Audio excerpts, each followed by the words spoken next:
Welcome to the Daisie Foundation's first virtual Leading Ladies panel series. Although 2020 threw some curveballs, these leading ladies made it happen anyway.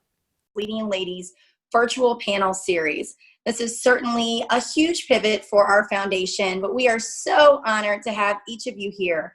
There's many things that you could have done today, many places you could have chosen to be, and certainly we are honored and just super excited to have all of you here.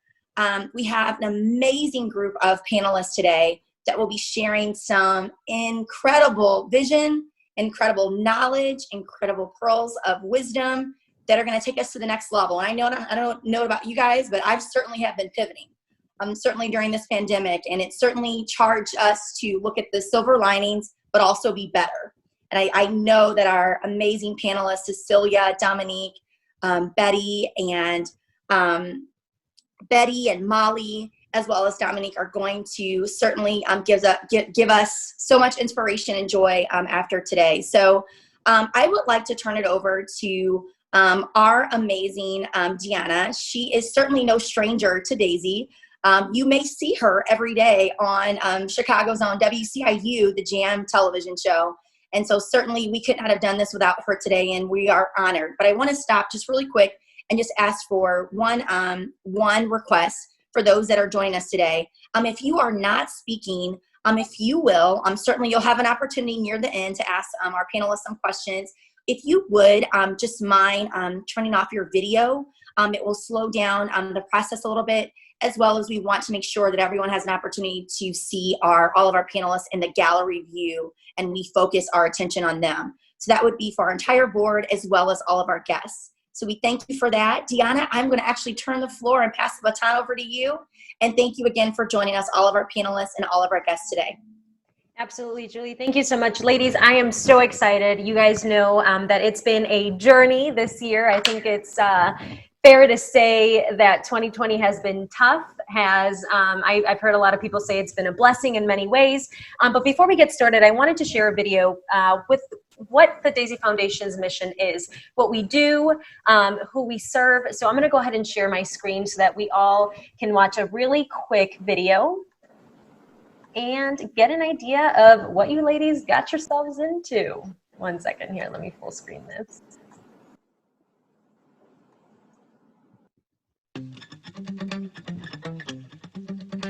Women are mothers, daughters, sisters, friends, entrepreneurs, designers, artists, builders, thinkers, and leaders. Women also have a unique bond with children as their teachers, role models, inspiration, and emotional guides.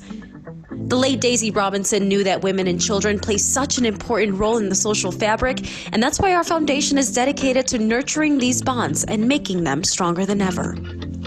Over the past 3 years, we've impacted the lives of more than 2,200 children in underserved communities throughout the city of Chicago. We've provided complete makeovers to more than 1,500 mothers, veterans, and cancer survivors. We've built programs for women and children to explore their passions to the fullest, highlighting opportunities in the fields of STEM, business, law, tech, media, and the culinary arts. We've created a platform for leading ladies to share their insights with other women eager to get their hands dirty, start companies of their own, and fight for more opportunities for all of us. And we've begun a movement of women helping women, all by following the example of Daisie Robinson herself, who believed that every day is a blessing and that kindness and compassion are powers anyone can claim. My experience with Daisie Foundation has been really incredible. One thing that truly has stood out to me is the amount of inspirational women that have come forth in the name of Daisie. It seems that as soon as you ask someone in the name of Daisie and charity, there's so much more to give, and there's so much different ideation and really powerful movement, and it's incredible to see these women come together. I was once an outsider looking in to the Daisie Foundation, and I realized that there was so much power, so much potential coming from a group of women that I knew that I had to be part of it. And thanks to the board, thanks to everyone that made it possible for me to be a board member, now I'm on the inside looking out, trying to make a change in Chicago and really all around. Daisie personally has impacted me by pushing myself to actually do more for the community. I'm always thinking I'm too busy, I cannot do it, but this has actually shown me that if I believe in something and if I really put my mind to it, I can accomplish a lot. So I'm excited and I'm happy that I've actually become a part of Daisie. When I think about others being a part of Daisie, two words come to mind, and that's love and that's hope. I personally feel that love is an action word, and if we exhibit love amongst the people that God has placed on this planet, you have an opportunity to bring hope to someone that may have never had someone in their life to offer them hope. And you get a chance to show moms and children, you give them a chance to lay their eyes on something different and different experiences. And I'm so happy to be a part of that. I have a personal mission to empower and support women, and the Daisie Foundation is in a very unique situation where not only does the organization make an impact in the lives of women and children, but they also empower the women that support the Daisie Foundation. Through the Leading Ladies Luncheon and panel series, they bring together women in a way that's completely unique to support other women and children. My experience with the Daisie Foundation has been one word: life-changing. To be surrounded by some amazing women from all different backgrounds with one common goal, and that's to make a difference. Why should you be involved with Daisie? Because why not, to be honest? It's just such an amazing feeling you get when you help others and are just part of such a big team of women, empowering other women and mothers and children, and it just feeds your soul. And I think it's important for all of us just to give back to the community. I see the future of Daisie as a household name. I believe that Daisie will make so much impact, everyone will know Daisie. The lives that we're going to change and that we've already changed is going to be an incredible movement that everyone will want to be a part of it. So stay tuned, you should join our movement.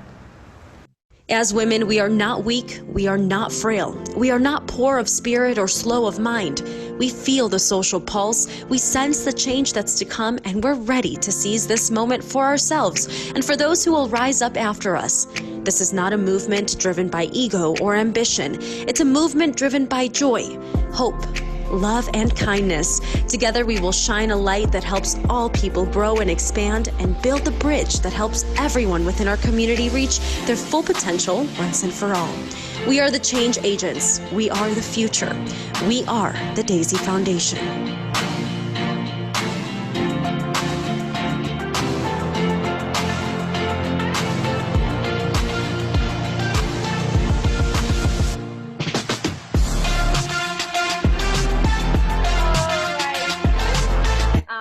Again, thank you so much to those who joined us here. I know we had some people kind of coming in.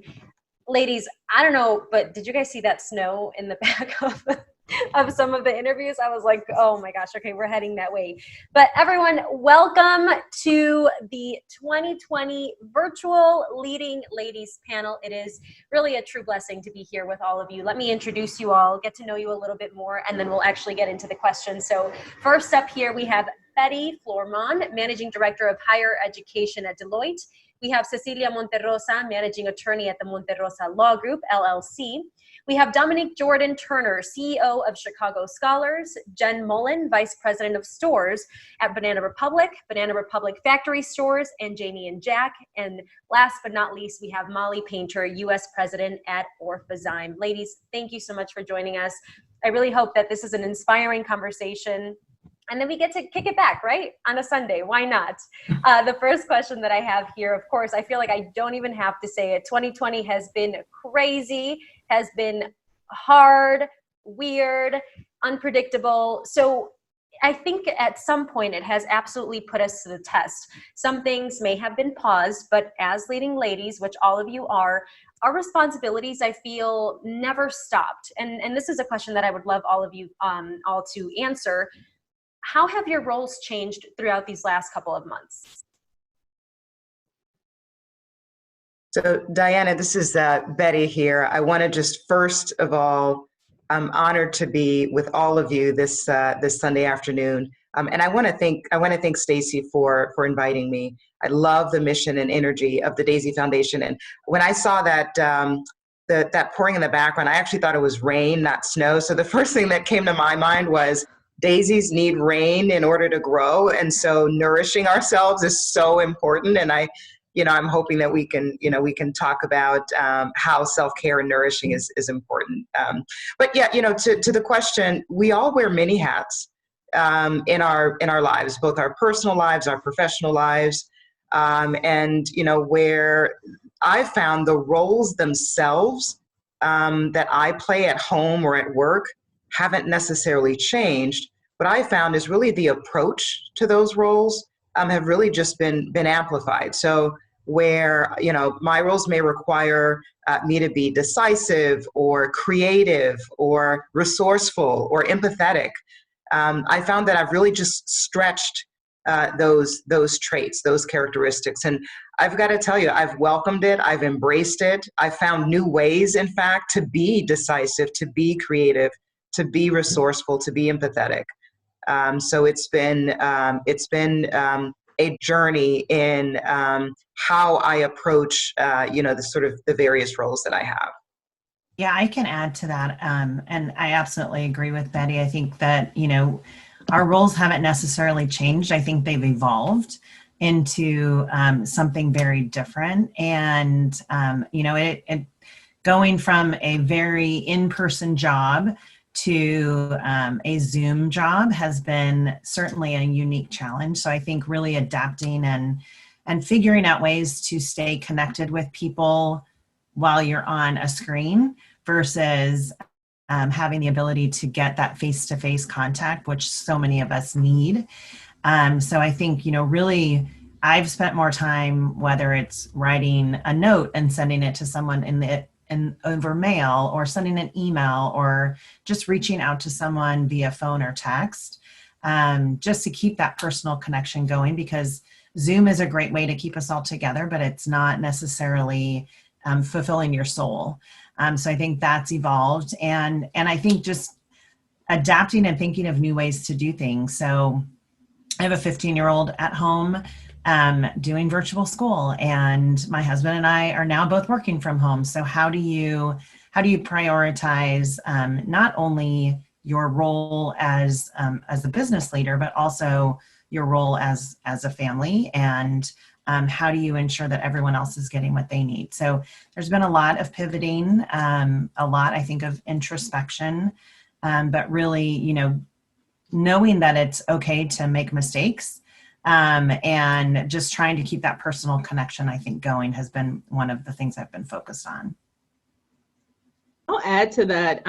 Jen, you mentioned something that I really appreciated about this time, and that's really making time for things that maybe we wouldn't have. I know that we are all leading ladies and we are all busy. And oftentimes, I have an 11-year-old, we would be eating dinner on the go or leftovers. And so mealtime has become special. Actually, grocery shopping, things like that. I know we're going to get into all of the leading lady, boss lady kinds of topics, but I really appreciated the time that I get to spend with my family in a different way, because we're in close quarters. And so I think that how is really important.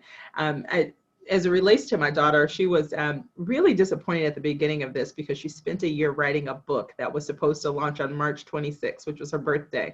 And we had big parties planned. We had all of this stuff planned, and then everything shut down. All the venues shut down.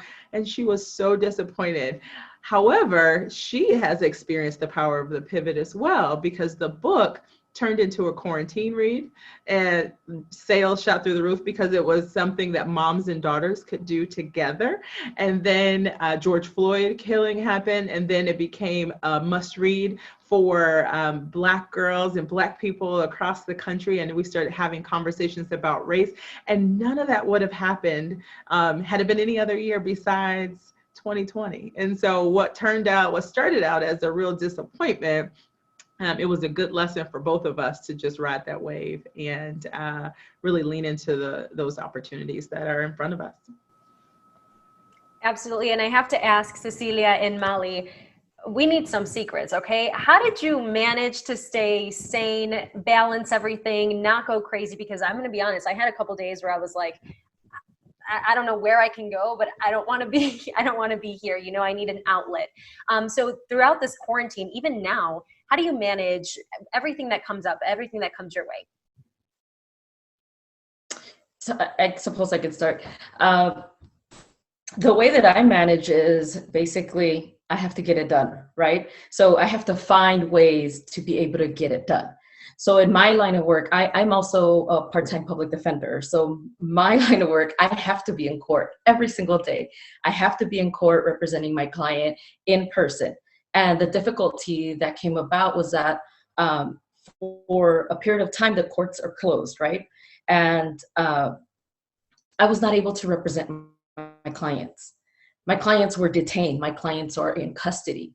And that really affected me personally because I knew that I couldn't do anything other than file motions on behalf of my client, but that doesn't give it that personal touch that I like to give to every case. And so it became difficult for me, but then maybe after like a week or two, I started to get into the rhythm of things, finding ways to be able to represent my clients in any way possible.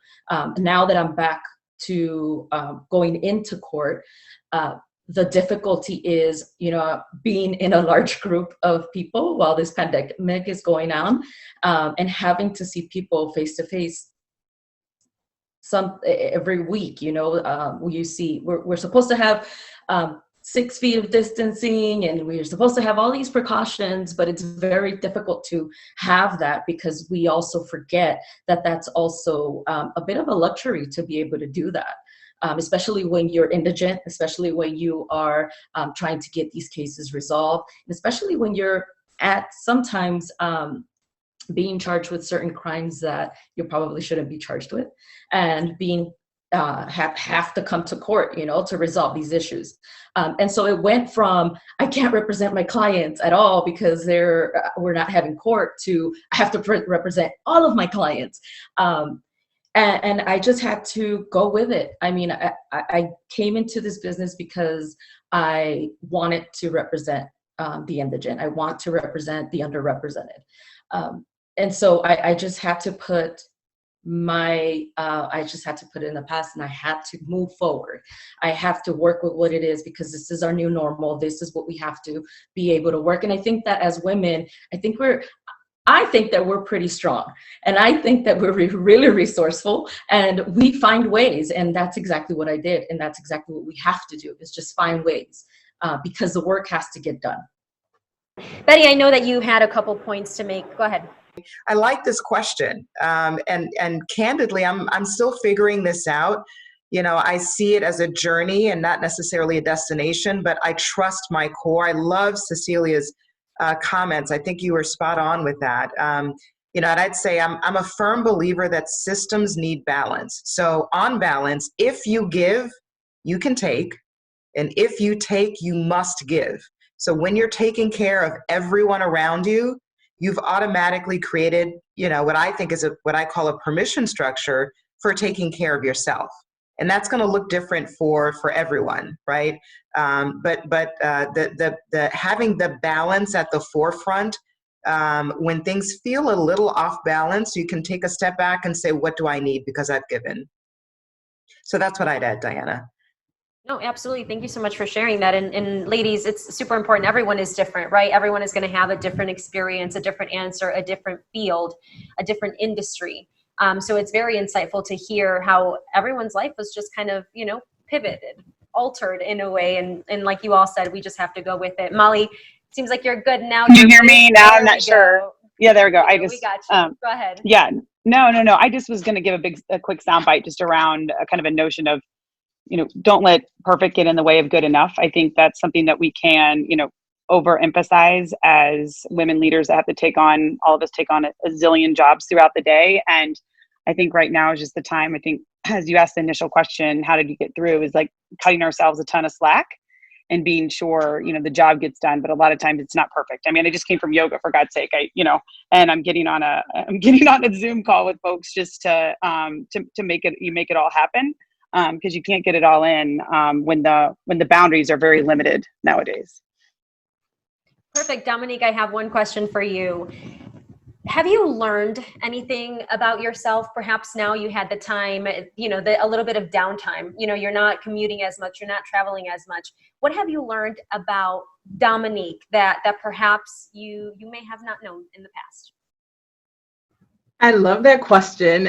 We've had a lot of time with ourselves, and so I've learned lots of things. And I think connected to that question and the one before, I will tell you that I appreciated so much when Michelle Obama came out to say on her podcast that she was a little like lightweight depressed. And I think it gave women permission to say, I'm not okay. We wear these capes all day long, and as mothers, as CEOs, as friends, as partners, and so many people depend on us that we feel like we're carrying the weight of the world on our shoulders. And I have a lot of guilt when I can't be everything to everybody. And during this quarantine, I have practiced the power of no. And I have, I've really leaned into that. And some may say it's selfish, but that's how I've maintained my sanity. And I realized that guilt is fleeting. Like it's there for a moment, but it is better for me to say no on that front end rather than carry that burden and not be good for me or anybody else. And so that's one of the things that I hope to carry on outside of this pandemic as well. Absolutely. Learn to say no, ladies. That is so important. Jen, we're curious. What have you learned about yourself? I have learned, and I think Molly said it as well, that, it's okay to not be perfect. And I think, sometimes we see perfection as a connection to success. And I think through all of this, like there have been choices and things that we have had to take off of our plates in order to prioritize the things that are critical and important. I've also learned that I'm not good at that. So I still try to fit everything in, and the days have gotten longer. And I think probably in about May, I had to pause myself and really say, okay, you need to slow down, because you can be on Zoom or in meetings and calls for 12 or 14 hours a day, but it doesn't mean that you're fulfilling yourself and you're giving yourself what you need in order to recharge. I've learned that, a good walk and leaving your phone at home is okay. And it's okay to disconnect, and it's okay to turn things off and just sit in silence. So, I've also learned that I'm stronger than I thought I was, and that I can adapt and adjust, and continue to be everything for everyone else, but also take the time for myself, to really plan and prepare how to do that. Absolutely. Very well said. Ladies, I'm taking notes back here. Okay. Learn to say no. Perfect isn't always, what you should be striving for. Would anyone else like to just answer that question? Because it's so interesting to me, where you think you know yourself and you're running back and forth, you're doing this, you're doing 1,000 things at a time, and you never have a chance to say, hey, how am I feeling? Or, what happened today? How did I react to certain things? And I think that's so important, especially if we want to keep relationships with other people, if we want to empower other women and other beings. Tell me, it's so crazy how we never had the time to do that before. It's a great question. Oh, go ahead. Mm-hmm. No, I was just going to add, as a lead, my team is about 50 people, and I feel like we have to model the way for other women and other people coming up. And so it gave them permission. My question, I always say it jokingly, but it really added, it was necessary in this pandemic. I said, but did anybody die? Is anybody that, like, they're running around, they're so, just high anxiety, but did anybody die? And it's like, calm down, because we're all type A. And then I instituted what I call PGO, right? I've asked us everything that we do, what is the PGO? What is the purpose, goal, and outcome? And if you can't articulate that purpose, goal, and outcome, take it off the calendar, take it off my calendar, right? And do I need to be in that meeting? And so I found during this time, there was so much activity, but not necessarily moving the needle towards anything. They were just rote things that we do just just because. And in this moment, I had to give permission to myself and encourage others to really think about what mattered the most by asking, one, did anybody die? Is it really that important? But also, what's the PGO? What are we trying to accomplish? And I think that gave all of us a little bit more sanity.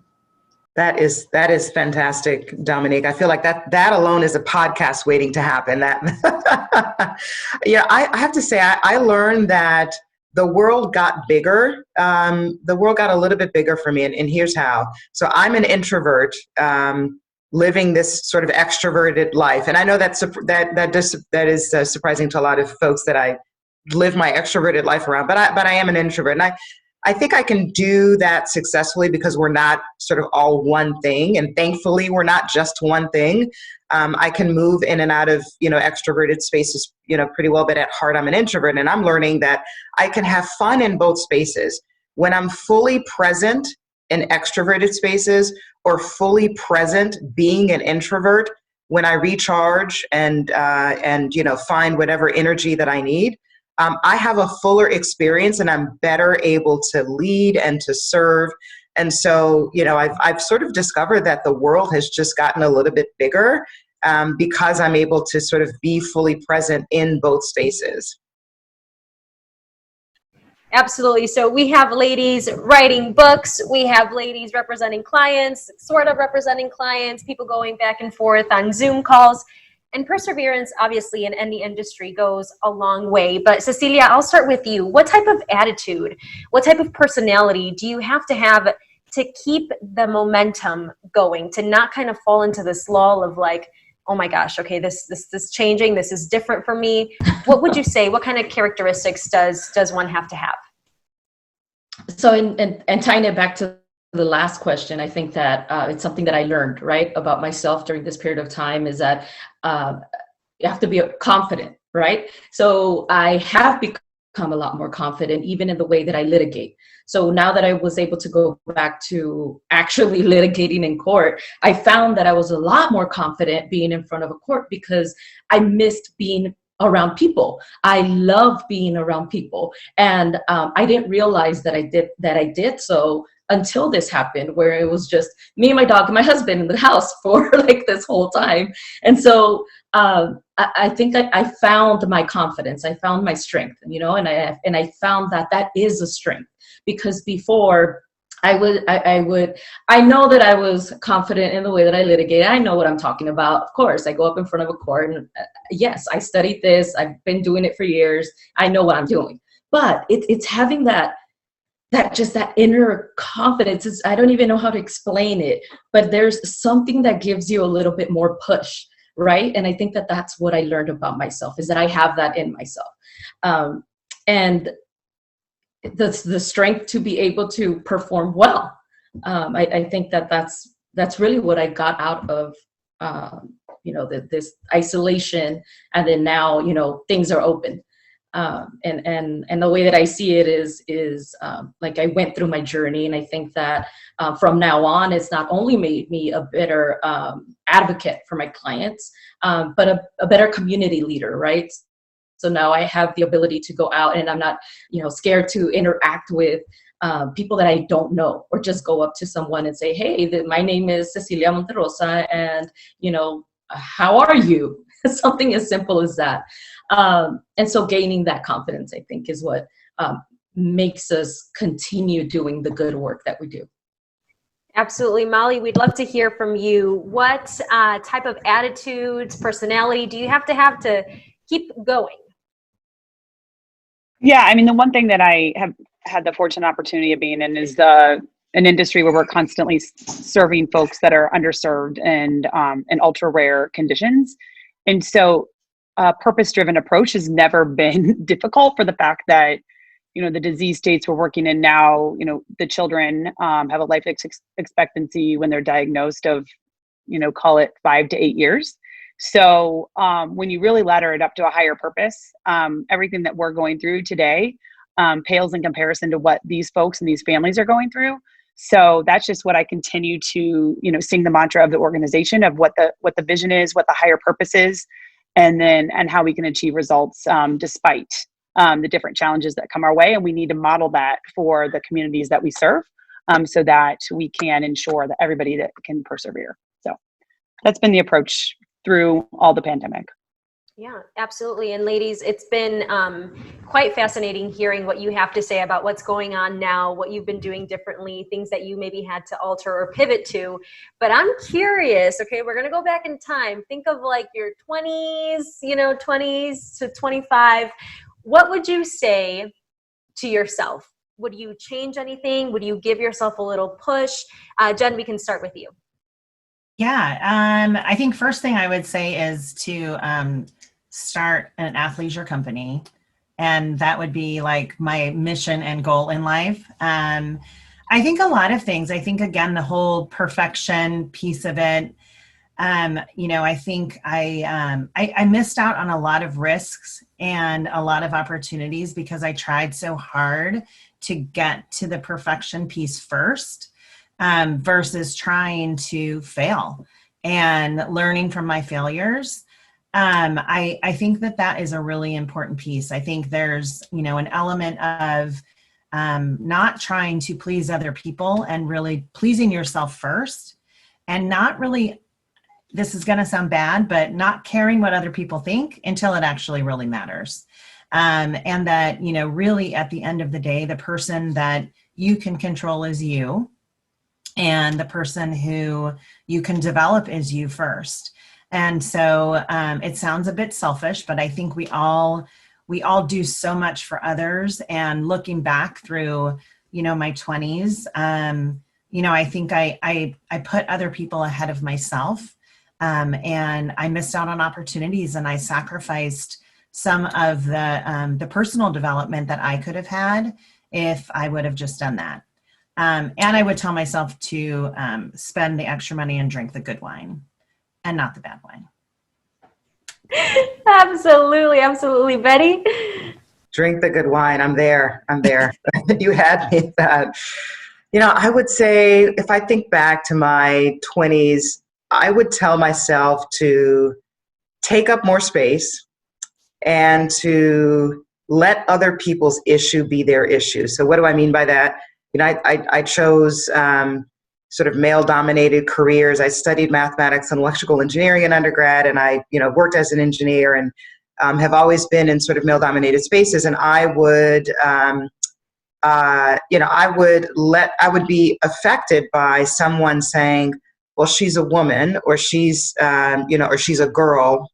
God forbid I can't grow up to be a woman, right? She's a woman. She can't, do some of the things that we see men do, either in the classroom when I was taking my classes and walking around campus, or even in the boardroom. And so, so that's not my issue. If someone sees me as sort of less than because of either race or gender or anything else, that certainly can't be my issue. And I can't bring that into the boardroom. And the other thing that I can do that can serve, I think that has served me well, is just to take up more space, right? And by that, I mean, just the idea of, speak when you're spoken to, or just, really sort of being the, we are sort of socialized as women to show up in certain ways, but boys and men are socialized and rewarded even for showing up in certain ways. And we're in the same spaces. And so it's okay to take up a little bit more space. It's so funny that you use that term, Betty, because somebody said that to me maybe 3 or 4 years ago. They said, you take up space when you walk into a room. And they were saying it not in a complimentary way. And I just thought it was an interesting term that I hadn't personally heard. So thank you for sharing that as something that you wish you would have done. Sure. I guess if in my 20s, I wish somebody would have told me, or I wish I would have known that they're not as smart as I think they are in those rooms, right? That's the short answer. So I am the first in my family to graduate college. That's what I do as a living, as the CEO of Chicago Scholars, as the CEO of the Dare Collective. I help first generation low-income students become phenomenal and live up to their fullest potential. And growing up, I always thought that there was some special sauce, some magic, some genius that lived in these rooms. And over the past 20 years, I've been in those rooms. And I realized they're not as smart as I thought they were. The genius comes when we walk in the room, right? And so I was afraid at times to speak when I walked into those rooms, thinking that maybe what I was going to say wasn't valuable, or it was may sound stupid. But the classic imposter syndrome. And I've been in quite a few rooms, and I keep trying to find, this thing that I had in my head at 20, but I think I would have gone further faster if I would have just believed a little bit more in my thoughts, my gifts, my talents. And that's what I try and share with other women and people of color, especially those who are first gen. Yeah, and so like Dominique, I'm the first in my family to graduate from college and go to law school. And I think my 20s, I don't know that I would change anything about my life in general. I grew up in Los Angeles, and the equivalent of what is the South Side of Chicago. So I had really difficult experiences growing up, but, and at least it may be that it's the line of work that I do where I represent immigrants and I represent the indigent, that I use those experiences, and they're very, very helpful tools to represent my clients. And so and then just in life in general, I can connect with other individuals in a way that maybe another person could not connect, because we share those experiences. And like I said, I had very tough experiences from the death of my mother to just so many different things. But I don't know that I would actually change. One thing, I went to college a little later.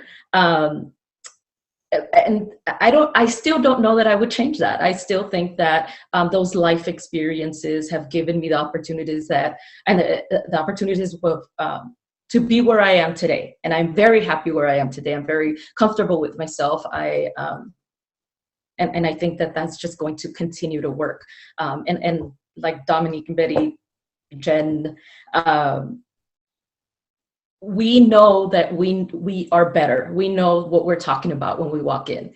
And again, having that confidence to be able to walk into that room and sit down next to your male counterparts or partners or board members and speak up and say, regardless of what they think about you, you're going to voice your opinion and not be scared about that. And I think that is very, very important. Cecilia in her 20s probably wouldn't have thought that, but I'm very confident about that now. So. Perfect. Molly, you got to take it home for us.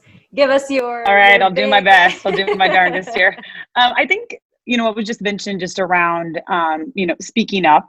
The one thing I reflect on is just women's leadership over time and how I believe the social structure has evolved as far as what I've observed is a lot of, men have figured out the way to band together and to create protection for themselves almost as a species, which women, call it 20 years ago, you're observing more of a competitive spirit versus like a co-opetition, I would call it, and working together. And I'm seeing that evolve. So I think what I would tell my younger self, or maybe even tell my daughter, is that, by building together and building a degree of scale with other women, you're going to find not only a greater degree of success for yourself, but for women in general, and which will then just preclude nothing but success all around, I believe, for society in general. So that's kind of my reflection as you guys are all talking. Yeah, no, absolutely. And that's a great segue for my next question here. Some of you ladies already mentioned it, the man's world, right? The male counterparts that seem to have some type of one hand up or just like a different set of rules, a different set of confidence than women have in respective fields and industries. How do we deal with that, right? How do we shine above that? What type of mentality? And again, I fall back to this question. Do we have to be like, okay, men, we got this?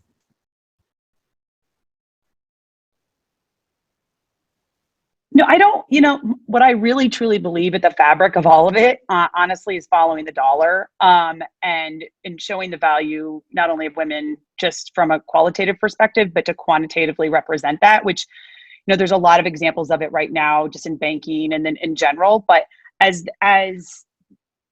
the institutions start to see the value and they start placing a value towards it, then everything is going to, I believe, we got to hope that it will follow in suit with a lot of push behind it. But I do believe there's a social fabric there that we can't ignore.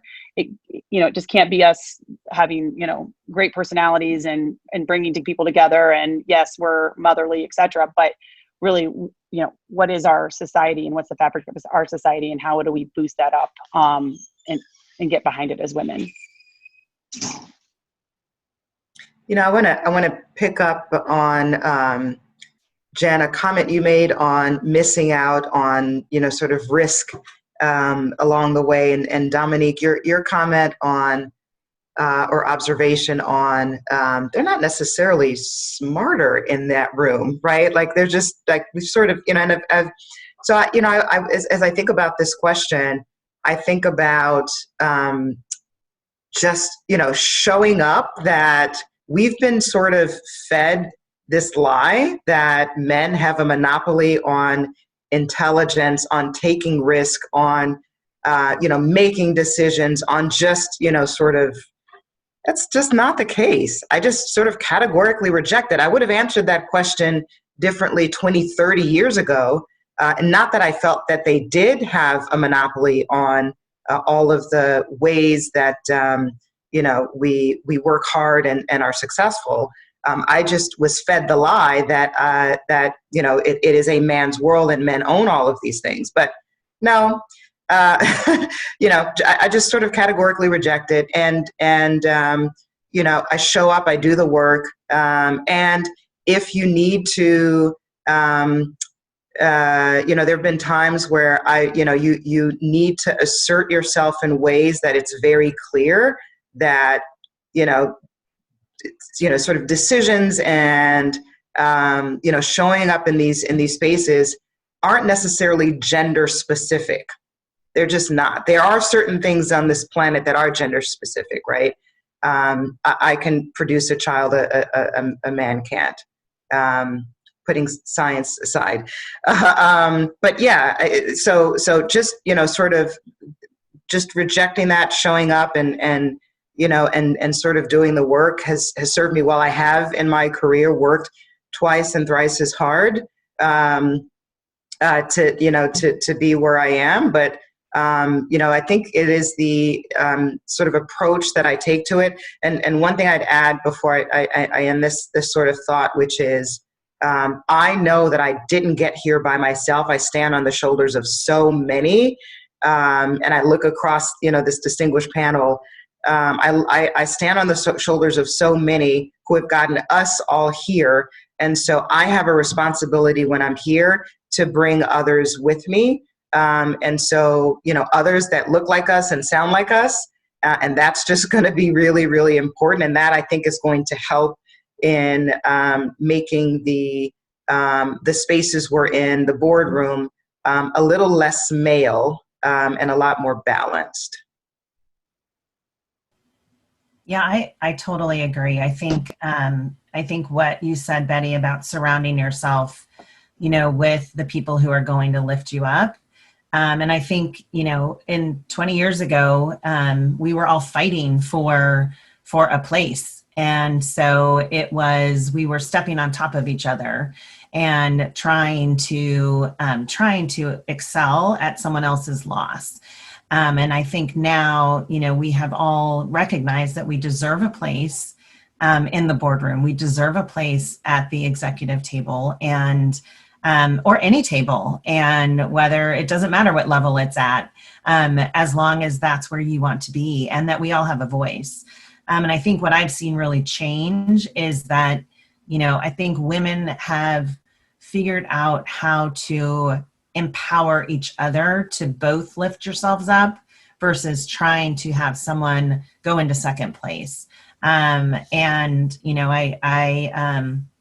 know it sounds strange, but I might think about my dad. And when I was 16 years old, my dad sat me down in a room and said, don't ever rely on anyone else for your happiness or for your financial security. And such a weird thing to say. I was the only girl in my house, and such a weird thing to say, but it stuck with me. And I think what it did was it laid that foundation that I can do whatever I want.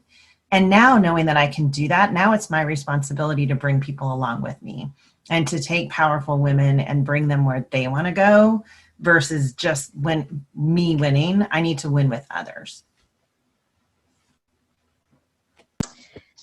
Yeah, and I am constantly reminded, and recently reminded, that my position as an attorney is a great privilege that we didn't have, right, until very recently. And with Ruth Bader Ginsburg's death, I am reminded that I'm here because of the work that other women, the other very, very smart women, had to go through. You know, the efforts that they made were in order for all of us here on the panel, and the other women participating, you know, that we're here, and we're here because of women like Ruth Bader Ginsburg, like Sonia Sotomayor, Elena Kagan, and maybe the next Supreme Court justice may also be a woman. So I have to pay tribute to the women that have paved the way in some way or another for at least my profession, and for me being here and being able to practice and do and be able to have that choice of choosing this career. But when I walk into a room, attorney conference, say, and it's all men, which happens daily, and I walk in, and of course, you know, people, they be quiet. They stop talking about, you know, the boys stuff that they were talking about right before I entered the room. Luckily, you know, I know a bit about sports too. So go ahead and continue talking about the baseball game last night or the basketball game last night. You know, I have an opinion about that. It's cool. You guys can keep on talking. And so I make myself part of that conversation. I don't feel uncomfortable because I'm here, you know, but when it comes down to business, and I'm here to talk about this is a position that I take, and let's talk about that. Be firm, be affirmative, and that's something that I learned along the way, because growing up, you pay attention to, you know, your dad, your brothers, and I had to learn to be comfortable in those positions. I didn't really have the guidance, even through law school or college, that I didn't have the opportunity to maybe think about myself even being in that position. And so I think that this panel is just great. I think this panel is amazing because we're showing other people that it can be done. Don't be scared. You can do it. You're strong enough, and you're just as smart, if not smarter, than the person sitting next to you. So the way that I deal with it is just make myself part of that conversation. And that goes back to Betty, you know, be present, be in that room, you know? But yeah. The only thing that I'll add to that is a concept that I didn't have a name for until I read an article, and the concept is amplification. I don't know if you all read that article back in the Obama days, and the women in the White House talked about how they had to band together because it was the Good Old Boys Network, and they would co-opt the ideas of the women and, you know, take them as their own. And the women, I don't know if they made up the term, but it's something that I inherently did and I continue to try and do, and that's amplify the work, thoughts, and genius of other women, right? In rooms that they're in, out of rooms that they're in. And so if Cecilia had an idea, you know, I'm going to be in that room to say, no, Cecilia had a really good idea. Have we tried X, Y, and Z, right? And so that's how using my voice to create that influence, I think, is so important. My mission in life is always to inspire people, to dare people to be the first, to do something that nobody has ever done before, but I never want to be the last or the only in that room. And so part of the way that I do that is by amplifying the voice and work and genius of other women. Oh my gosh, I have to Google that article. I have to read it ASAP. And ladies, it has been really, really interesting hearing what all of you have to say. And this is one of my favorite questions that I have here. And because you all are leading ladies to us, we would love to know, who is your leading lady? Who is someone that you admire? Who is someone that pushed you? Betty, we can go ahead and start with you. Unmute. So the movie that plays in my head when you ask that question is a picture of my mother and my grandmother. My Haitian background. My grandmother. I have a gorgeous picture of her sitting in a room in Haiti, and she was just known for having this resilience and strength that just was relentless. So that's sort of the image. I'm a very visual person. That's the image that comes to my mind. And as I just reflect on that question more, I truly do have leading ladies around me every day in just, sort of moments. And so, I'm just impressed and in awe of the genius, I'll pick up your term, Dominique, that is really just around us. I can see some of your faces and see some of your names, but I think there's, those sort of leading lady qualities and traits in all of us. And I just love when, if there's a moment or if there's a statement or if there's a story and whatever it is, and I can see that in others, that really truly does give me energy. And so while my mother and my grandmother are, sort of visually in front of me, I truly do get inspired by the leading ladies that and just the talent that just surrounds me on a regular basis. Yeah, absolutely. Molly, who is your leading lady? Yeah, I'll have to go with Betty's. I mean, my mom, who it's very timely. I mean, I just lost my mom, Denise knows, on the line, and was a woman beyond her time. One that I think back to the kind of way the world was and the different obstacles that she had to overcome, just even from a time and place perspective.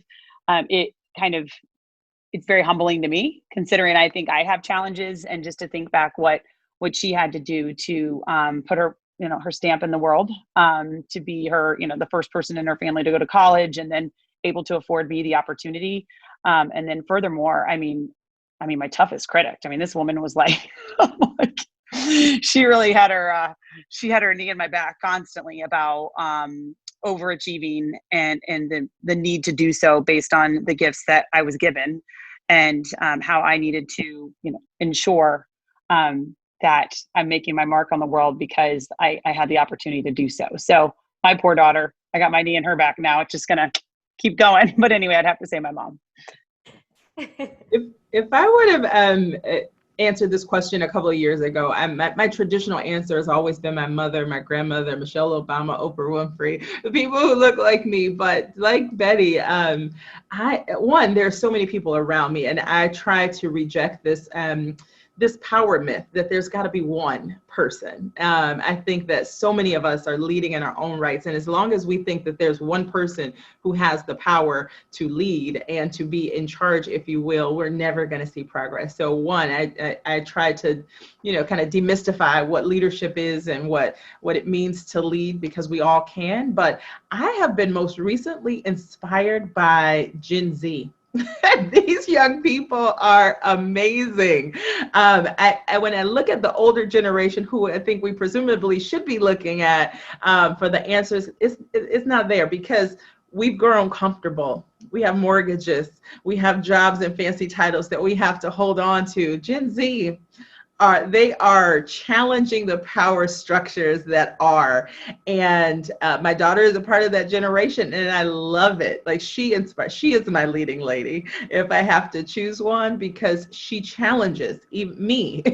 She challenges the norms of the ways that we think when it comes to inclusion, race, sexuality. This generation is, and I know we say this every generation, is that this is the generation we've been waiting for, but I do believe, even as I paid attention to, this social unrest that's happened, and I'll just end with that after George Floyd died, they marched every single day. There's real reform happening because of the work, the tenacity of these young people who said, we're not taking this anymore, right? We're not our parents. We're not our ancestors. This is a new generation and a new day, and we're rethinking, we're unlearning what has been a norm in this country for hundreds of years. And so I'm inspired by them.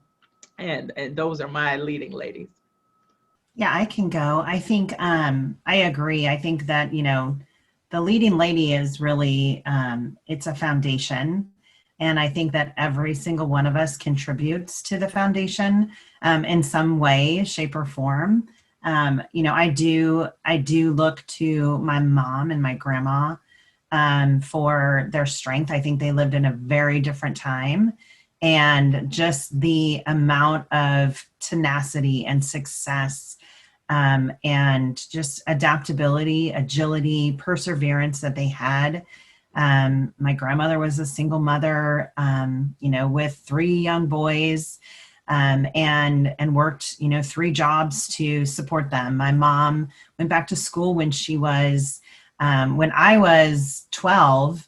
So she was almost 40 and created a career for herself that was super inspiring. And they really have, shown me what is possible and what I can do. I take so much inspiration from the women that I'm surrounded by every day in my job. I look at, the RBGs of the world. I think, she paved the way for women and really gave us the ability to have a mortgage without a man's signature, and to do things that we don't need to rely on another person for. But I think, I'm taking away things from today that I'm going to put in my foundation that you ladies have all said that now are inspirational to me. So I believe that there's not just one. I think it's really everyone and everything you can take from the people around you. Yeah, and just like everyone else, of course, my mother, right? So this woman, a very young age, she was orphaned in Mexico, came to the United States by herself, went through that whole journey. Her career was being our mother, right? So that's what she did. I remember in the early days, I would go, or my sisters and I would help her because she used to also clean houses, right? So we would go over and help her clean houses. Good, honest work will help you live a happy life. So my mom is a woman that I think about every day, and the things that I do. It's the reason my mom and my dad are the reason that I dedicated my life to assisting immigrants and women and children that are being detained in South Texas, So this is what I dedicated my life to. And so I think about my mom every single day, even though she's been gone for some years. And I do have a picture of my mom. So there she is. But I do also have other, I think my mom really did shape my professional self. But I do, of course, Ruth Bader Ginsburg is one of my, she's a role model. Sonia Sotomayor, I remember when Sonia Sotomayor was confirmed for the United States Supreme Court Justice, and I was just, wow, there is a Latina on the Supreme Court of the United States. Like, that's just completely amazing to me. I can do this, I can get through law school. I can do it. And so women that, look like me are obviously a big part of that push that keeps me going.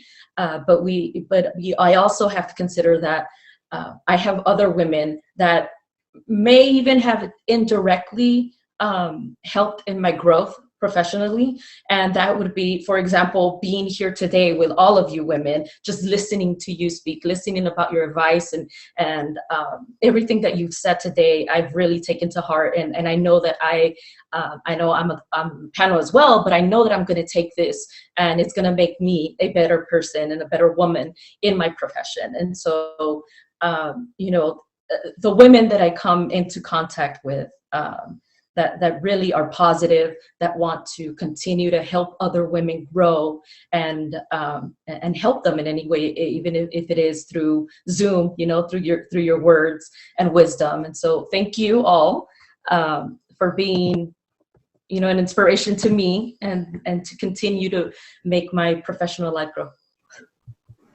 What a way to close it out, Cecilia. That's it. We're done. Goodbye. No, I'm just kidding, ladies. Thank you so much. It has been, again, an honor to be able to ask you these very personal questions. And I know that sometimes it gets a little hard to talk about your challenges, to talk about what you have been through, and it takes time to learn how to talk about it. So I appreciate you all coming on here, sharing part of your Sunday with us.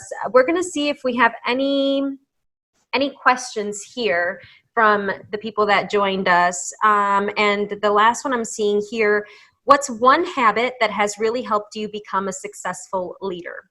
Who would like to take that one? I can take it. I think the one habit is having habits, and really establishing your routine. Whether it's, whether you like to wake up in the morning and do yoga and then go into your work, but having something that is habitual will really keep you structured. Dominique talked about purpose, goals, and outcome, and that is something that I absolutely live my life by. And I think that having that habit of purpose it creates the ability to be successful because it helps you accomplish and achieve what you want to do. Perfect. Absolutely great answer. Thanks, Jen, for sharing that. And look, we have about 40-ish people on this panel, and we need to know, what can we do? Because who knows how long this stuff is going to be going around? Who knows how long COVID, quarantine, half capacity, all that kind of jazz is going to stick around for, and then when we will get to feel some type of normalcy. So what advice do you have to push through? I mean, I think just for me, I would just comment, it's just, I'm seeing the silver lining in all of this. I think there's a lot of really positive things that come out of, call it opportunities such as this. But I think of one just for me as all of us probably on the line are majority are working moms. And I think about my kids are 9 and 11 and the amount of travel I was doing at a very intense rate. And what I'm able to do with them now and really engage with them and spend hours that I would never have been able to is a gift that I'm taking, right? And I'm very thankful to have. So I just really want people to really think of, gosh, all the opportunity that's been given to us in this time also. And maybe if it is just to slow down, see it as that and try to see the silver lining moments in what's taking place right now.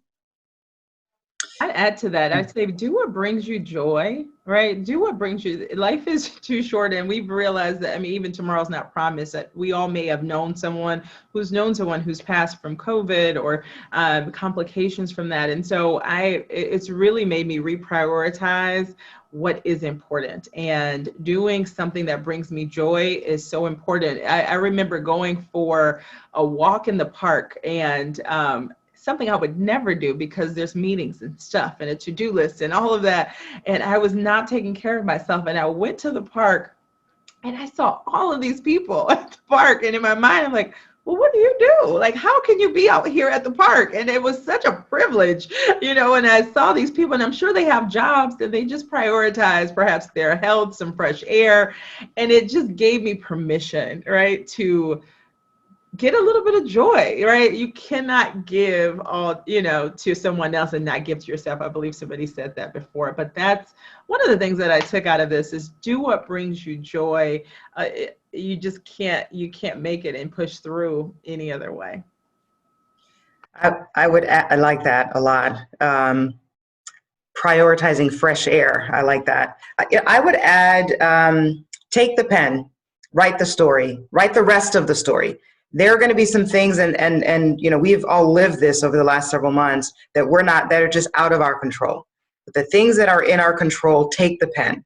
So I think there's a role resiliency can play in our lives, and I've seen the human condition really confront and overcome and create space for personal growth. And I've seen it in my own life. You're overcoming adversity. It fits differently. You're a new size. You kind of, when you embrace it, you kind of get closer to, being the best version of yourself. And your stride is different. And I want to be very clear, like these times we're in, they are difficult. They're hard. They're challenging. They're trying. This health pandemic, the race pandemic, and I do make the distinction between the two. It's been extremely difficult, and it turned out I needed to acknowledge that I wasn't okay, and not just sort of accept it, sort of mentally, emotionally, and internally, but to say it out loud, like own it, let other people know, the strong woman is not okay, and pretending to be strong in the broken places was sort of making it worse. And I just decided to do something I'd never done before, which was to see what happens when you're not okay. What happens when you're not okay? I mentioned I'm an engineer by trade. I build things, I fix things. That's my nature. It was really uncomfortable and felt weird. I think Diana, you opened up the discussion by saying this is weird. It is. For me, it was weird to be vulnerable and to feel. And to have feelings and to sort of be terrified by just not being okay, that was difficult. But I chose to lean into it.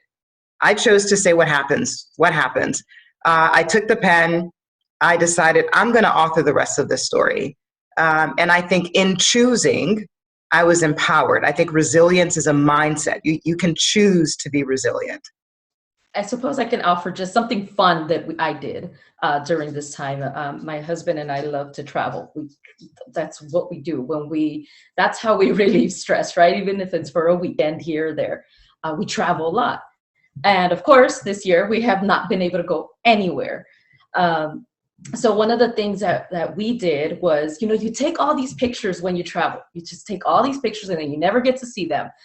So we thought, hey, we can't go to the movies. How about we do, we stay in, we either order out and just look at all the pictures that we don't have time to look at throughout this period of time. And it was so much fun. It was like, it relieves so much stress.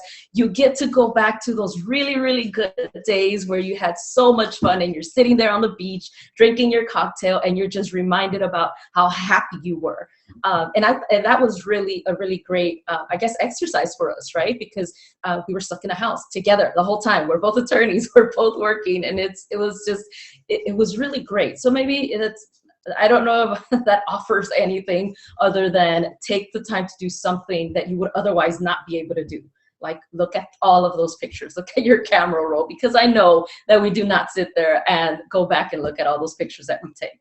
So that was just something fun that we did. Absolutely. Cecilia, I can definitely relate. I don't think the last time I looked at my 2018 photos, who knows what's on my phone. Ladies, thank you so much. We're going to wrap up the question section here. I'm going to go ahead and bring in Julie Hightower to give our closing remarks. But again, I keep saying this over and over again because I truly mean it from the bottom of my heart. You all are an inspiration. We selected you because of what you do, because of how you represent yourself and your mission to empower others. So thank you so much for spending this Sunday with us. Julie? Thank you, Deanna. Oh my gosh. I have literally a notebook full of like 6 pages of notes. So thank you. You guys were absolutely fantastic. And I certainly am overfilled with joy and inspiration. I took just like a couple notes I just wrote down just for our recap. Perfection is not success. I have my PGO plan, Dom. I'm going to take it off. I'm going to just fill up the room, lift as I climb, and take up space. That's it. And then much more, much more. So thank you guys. Again, Deanna, wonderful job today in moderating and really facilitating an amazing conversation for all of us to glean from Molly, Betty, Jen, Cecilia, and Dominique. And we cannot thank you guys enough. That does it for our virtual presentation. Check out our website, daisyfoundation.org, for all of our updates, and make sure to follow us on social media at Daisie Foundation.